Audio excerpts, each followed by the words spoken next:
నమస్కారం. ఈరోజు Chitravati balancing reservoir నుంచి గేట్లు ఓపెన్ చేయడం జరిగింది. రాష్ట్రంలో కురిసిన విస్తారంగా కురిసిన వర్షాల వలన మనకు చిత్రావతి బ్యాలెన్స్ రిజర్వాయర్ పూర్తిగా నిండింది.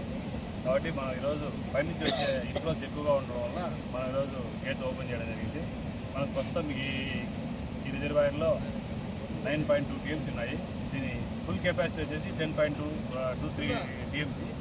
మనకు పైన నుంచి 3,000 క్యూసెక్ల ఇన్ఫ్లోస్ ఉన్నాయి. కాబట్టి మనం ప్రస్తుతం 2,000 క్యూసెక్ల నీటిని కిందికి వదలడం జరిగింది. లోతట్టు ప్రాంతాలైన ప్రజలందరూ అప్రమత్తంగా ఉండవలసిందిగా కోరుతున్నాము. మనకు ఈ రిజర్వాయర్ పూర్తిగా నిండడం వలన మనకు దాదాపు 1.5 లక్షల ఎకరాలకు సమృద్ధిగా ఈ సంవత్సరం నీళ్ళు అందుతాయి. పంటలకు నీళ్ళు అందించడానికి మనకి ఏ ఇబ్బంది లేదు.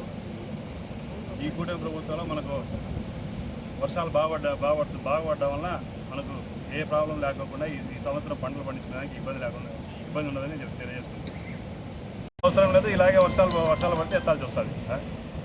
ఈ 3,000 క్యూసెక్ల ఇన్ఫ్లో వస్తే ఏం ఎత్తాల్సిన అవసరం లేదు. ఇదే గేటు ఈ అవుట్లో సరిపోతుంది. ఎక్కువ వస్తే ఎత్తాల్సి వస్తుంది.